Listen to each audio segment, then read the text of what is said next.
Plastic memories episode 5। Episode की starting में मार्शा को दिखाया जाता है जो कि बहुत दुखी दिखाई दे रही होती है क्योंकि आज उसका सोटा के साथ आखिरी दिन होता है, क्योंकि उससे अगले दिन उसे रिट्रीव कर दिया जाएगा। पर जब वो घर जाने की जल्दी कर रही होती है तभी एक आदमी उसका रास्ता रोक देता है और उसे एक इलेक्ट्रिक शॉक दे देता है। और ये वही आदमी होता है जो सोटा को कहता है कि वो टर्मिनल सर्विस से है। अगले सीन में सुकासा को दिखाते हैं जो कि अपने ऑफिस में काम कर रहा होता है। तभी उसको सोटा की कॉल आती है और सोटा उसे बताता है कि मार्शा अभी तक घर पर नहीं आई है। अगले सीन में सुकासा और इज़ला को दिखाया जाता है जो कि सोटा के घर पर होते हैं, जहाँ पर इज़ला कह रही होती है ये ब्लैक मार्केट रिट्रीवर का काम हो सकता है। उसके बाद सुकासा अपने मन में कहता है मार्शा पर केवल अभी 24 घंटे ही बचे हैं। अगर मार्शा ने वो 24 घंटे बिता लिए और हम उसे रिट्रीव नहीं कर पाए तो। तभी सोटा सुकासा से पूछता है क्या वो आदमी तुम्हारा दोस्त है।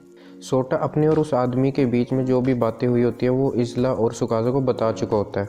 उसके बाद सोटा कहता है क्या तुम उस आदमी को ये नहीं कह सकते कि वो मार्शा को वापस ले आए। सुकासा सोटा का दिल ना दुखाते हुए कहता है सोटा हमें लगता है वो आदमी बहुत गलत है और उसने तुम्हें धोखा दिया है और वो ही मार्शा को अपने साथ ले गया है। सोटा कहता है ऐसा नहीं हो सकता। सुकासा कहता है चिंता मत करो, मैं वादा करता हूँ कि हम मार्शा को ढूंढ लेंगे और उसे वापस ले आएंगे। सुकासा सोटा को वहीं पर वेट करने के लिए कहता है। उसके बाद सुकासा सारे टर्मिनल सर्विस स्टाफ को ये बात बता देता है और वो सभी मार्शा को ढूंढने में लग जाते हैं। उसके बाद यामानोबे भी अपने बॉस को ये बात बता देता है। उसके बाद यामानोबे का बॉस पूछता है इस गिफ्टिया के पास कितना टाइम बचा है। यामानोबे कहता है कल दोपहर 1 बजे तक। ये सुनकर यामानोबे का बॉस एक लेडी को कहता है आज सिक्योरिटी वालों को बुलाओ। उसके बाद यामानोबे का बॉस मिस्टर गोडो कहता है तुम रिसर्च कंटिन्यू रखो, जो भी मैं अपनी ओर से कर सकता हूँ वो मैं करूँगा। अगले सीन में सुकासा और इज़ला को दिखाते हैं जो मार्शा को ढूंढ रहे होते हैं। थोड़ा ढूंढने के बाद सुकासा इज़ला को कहता है वो तो कहीं भी नहीं मिल रही, अगर हम उसे नहीं ढूंढ पाए तो वो।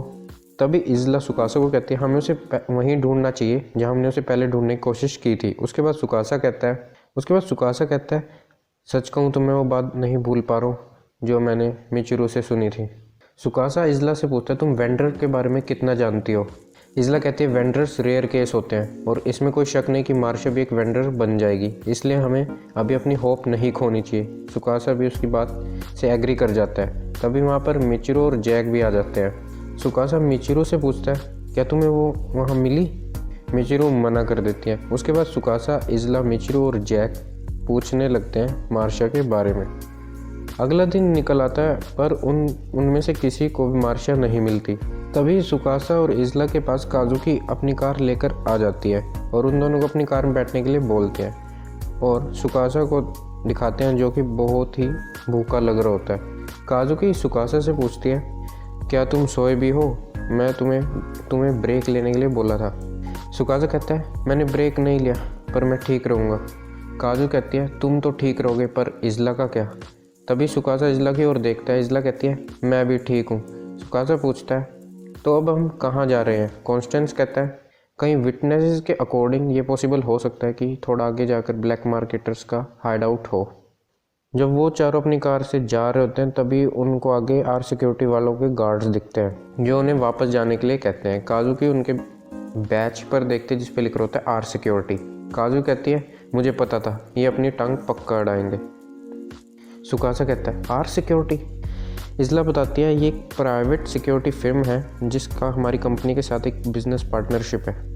उसके बाद काजुकी उन गार्ड्स के साथ थोड़ा बहस करने लगती है और कहती है तुम मुझे अपने सुपरवाइज़र से बात करने दो अगर तुम हमें अंदर नहीं जाने देते। तभी वहाँ पे एक आदमी आता है जो काजुकी को देख के डर जाता है। अगले सीन में हमें काजुकी और उस आदमी को बात करते हुए दिखाया जाता है जहाँ पर काजुकी कहती है किसने सोचा था हम दोबारा मिलेंगे, और उस आदमी का नाम होता है शिनोनोमे। उसके बाद काजुकी शिनोनोमे की थोड़ी बेइज्जती करने लगती है और उनका ऑब्जेक्टिव पूछती है। शिनोनोमे काजुकी को एक मैप दिखाता है जहाँ से वो मार्शा को ढूंढ सकते हैं। शिनोनोमे काजुकी से पूछता है क्या तुम श्योर हो गिफ्ट या ट्रांसमीटर्स के साथ नहीं आते। काजुकी कहती है ये एंड्रॉयड प्रोटेक्शन लॉ के अंडर आता है, ऐसा कुछ ह्यूमन राइट्स के खिलाफ वायलेशन होगा। शिनोनोमे कहता है ह्यूमन राइट्स, लेकिन वो तो मशीन्स हैं, है ना। अगले सीन में सुकासा और उसकी टीम को दिखाया जाता है जो कि मार्शा को ढूंढने के लिए तैयारी कर रहे होते हैं, जहाँ पर हनाडा कहता है जब वो वेंडर्स बन जाते हैं तब वो किसी के कब्जे में नहीं आते। उनके लिमिटर्स भी डिसेबल हो जाते हैं। सुकासा कहता है लिमिटर्स। उसके बाद शेरी कहती है मार्शा के लिए कार उठाना बच्चों का खेल बन जाएगा। उसके बाद हनाडा कहता है इस वजह से वेंडर को पकड़ने के लिए या हमें गिफ्टिया पर लगे हुए लिमिटर्स को डिसेबल करना पड़ेगा। ये कह के हनाडा सुकासा को एक गन दिखाता है और कहता है नहीं तो हम इसे यूज़ करेंगे। सुकासा ये पूछने पर शेरी बताती है ये एक सॉफ्टवेयर डिस्ट्रक्शन प्रोग्राम है, सपोर्टर्स को ही अलाउ है इस गन को यूज़ करना। ये गन एक आखिरी सहारा जैसी है।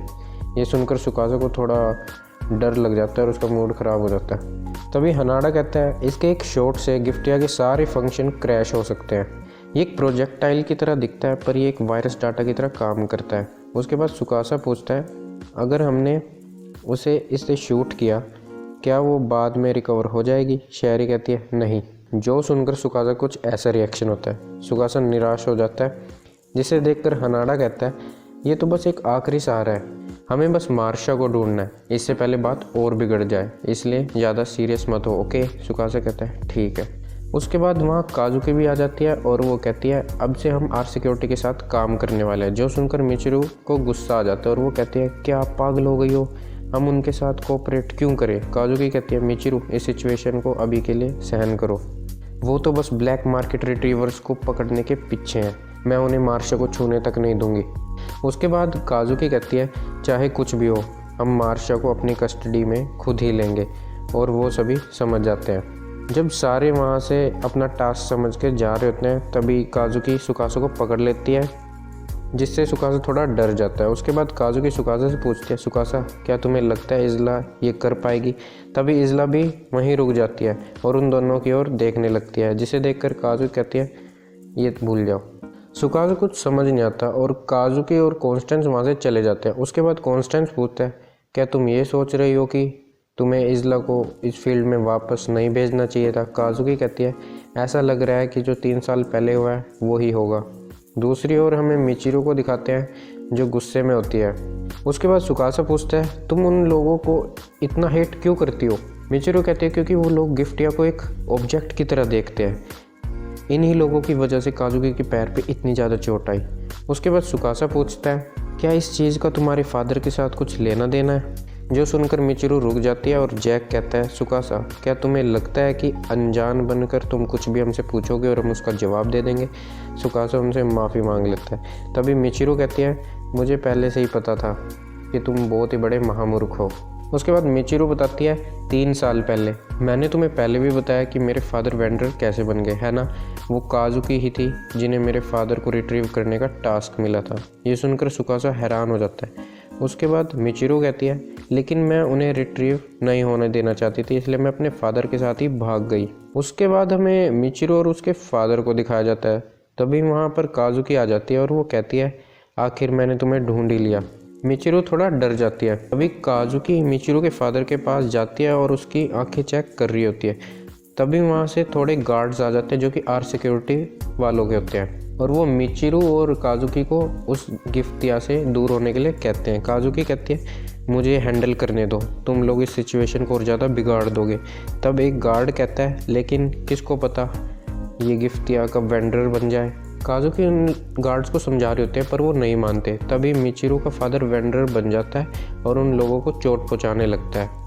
तभी वो मिचिरू पे भी हमला करने वाला होता है पर काजुकी उसे बचा लेते हैं, लेकिन वो काजुकी का पैर तोड़ देता है। तभी एक गार्ड बाकी गार्ड्स को कमांड देता है इसे शूट कर दो और वो सारे मिलकर उस गिफ्टिया को शूट कर देते हैं। ये सब मिचिरू देख रही होते हैं और उसका कुछ ऐसा रिएक्शन होता है। इसके बाद हमें प्रेजेंट का सीन दिखाया जाता है जहाँ पर मिचिरू कहती है मुझे पता है इसमें मेरी गलती भी है, अगर वो लोग अपनी टांग ना अड़ाते तो ऐसा कुछ ना होता, तो क्यों हम उन लोगों का साथ दोबारा दे रहे हैं। उसके बाद सुकासा कहता है जो मैं कर सकता हूँ मैं वो करूँगा, सोटा के भले के लिए भी। हम मार्शा को ढूंढेंगे और उसे कस्टडी में भी लेंगे। उसके बाद सुकासा कहता है काजुकी के लिए मार्शा को ढूंढना ज़रूरी है क्योंकि जो तुम्हारे फादर के साथ हुआ वो नहीं होना देना चाहती दोबारा। उसके बाद वो 2-2 की टीम बना के मार्शा को ढूंढने चले जाते हैं। सोटा उन चारों की बात सुन लेता है। उसके बाद हमें जैक और मिचिरू को दिखाते हैं जहाँ पर जैक कहता है मैं सोच रहा था तुम दोनों में से सीनियर कौन है। मिचिरू कहती है जैक क्या तुमने कुछ कहा। जैक कहता है कुछ भी नहीं। उसके बाद उन लोगों को पता चलता है कि मार्शा वेंडर बन गई है। उसके बाद काजुकी कहती है हमें मार्शा को कस्टडी में लेने वाला प्लान कैंसिल करना होगा, अब जो मर्जी करो उसको रोकने के लिए। सुकासा को झटके पर झटके लग रहे होते हैं बातें सुन के। उसके बाद काजुकी कहती है तुम समझ रहे हो ना मेरा मतलब, अगर हमने कुछ नहीं किया तो मार्शा आर सिक्योरिटी वालों के हाथ लग जाएगी, इसलिए हमें रिस्पॉन्सिबिलिटी लेकर मार्शा को खुद ही रिट्रीव करना पड़ेगा। सुकासा कहता है किसने सोचा था सिचुएशन ऐसी हो जाएगी। तभी इज़ला कहती है जब हम मार्शा को ढूंढ लेंगे तो तुम्हें बस देखना है सुकासा, मैं सिचुएशन को हैंडल करने का कोई रास्ता ढूंढ ही लूँगी। उसके बाद सुकासा मन में कहता है मैंने सोटा को प्रॉमिस भी किया था कि कुछ भी हो मैं मार्शा को वापस ढूंढ के ले आऊँगा। तभी इज़ला से मार्शा टकरा जाती है। मार्शा को देखकर सुकासा को मिचिरू की बातें याद आ जाती है जो उसने गिफ्टिया के बारे में बताई होती है। तभी वहाँ पर सोटा भी आ जाता है, जिसे देखकर सुकासा कहता है सोटा तुम यहाँ क्या कर रहे हो, जो सुनकर मार्शा इज़ला पर अटैक कर देती है। सुकासा सोटा को भागने के लिए कहता है पर मार्शा सोटा को उठाकर ले जाती है। सुकासा सारी बातें अपनी टीम को बता देता है। सुकासा को सोटा की बहुत ज़्यादा टेंशन हो रही होती है। इतनी चोट लगने के बाद भी इज़ला मार्शा का पीछा करना जारी रखती है, लेकिन सुकासा उसे रोक रहा होता है, जिस पे इज़ला कहती है हम दोनों मिलकर एक टीम बनाते हैं। सुकासा इज़ला से किसी बात का मतलब पूछ रहा होता है, जिस पर इज़ला कहती है खुशी और अच्छी यादें हमें हमेशा मुक्ति नहीं दिला सकती, जितनी ज़्यादा अच्छी यादें होंगी उतनी ज़्यादा ही वो दर्द देंगी, उन दोनों के लिए ही जो छोड़कर जा रहा है और जो पीछे छूट गया है। इस पर सुकासा कहता है, इसके बाद सुकासा कहता है तुम्हें मेमोरीज नहीं चाहिए, तुम यही कहना चाह रही हो ना, ये चीज़ मुझे और भी ज़्यादा दुखी कर रही है। और दूसरी ओर काजुकी आर सिक्योरिटी वालों को इस मैटर के बीच में घुसने से रोक लेती है, वो भी 30 मिनट के लिए। अगले सीन में हमें मार्शा और सोटा को दिखाते हैं, जिनके पीछे से सुकासा और इज़ला भी आ रहे होते हैं। उसके बाद सुकासा अपनी गन निकाल लेता है और मार्शा के पास जाने लगता है उसे रोकने के लिए, पर इज़ला सुकासा को मना करती है वो करने के लिए। उसके बाद सुकासा कहता है मार्शा तुमने कहा था ना कि तुम सोटा को हमेशा प्रोटेक्ट करोगी और उसके साथ हमेशा रहोगी। इस बात का मार्शा पर थोड़ा इफ़ेक्ट पड़ता है और सुकासा अपना हाथ मार्शा की ओर बढ़ाता है और तभी मार्शा भी अपना हाथ उसकी ओर बढ़ा रही होती है। तभी सोटा को होश आ जाता है और वो कहता है मार्शा, जो सुनकर मार्शा एकदम पागल सी हो जाती है और वो सोटा का गला पकड़ लेते हैं उसे मारने के लिए, जो देखकर सुकासा थोड़ा डर जाता है और अपनी गन उठाकर उस पर अटैक करने वाला होता है। दूसरी ओर इज़ला भी मार्शा पर अटैक करने के लिए भागने लगती है, तभी सुकासा शूट कर देता है। अगले सीन में हमें अटेंडेंस बोर्ड दिखाया जाता है सुकासा के ऑफिस का, जिसमें इज़ला की एब्सेंट लगी होती है और यहीं पे एपिसोड एंड हो जाता है। अगर आपको वीडियो पसंद आए तो लाइक कर देना, नहीं पसंद तो डिसलाइक कर देना, लेकिन चैनल को सब्सक्राइब करना मत भूलना और इस वीडियो को शेयर भी कर देना। अब मिलेंगे अब अगली वीडियो में, तब तक के लिए बाय बाय।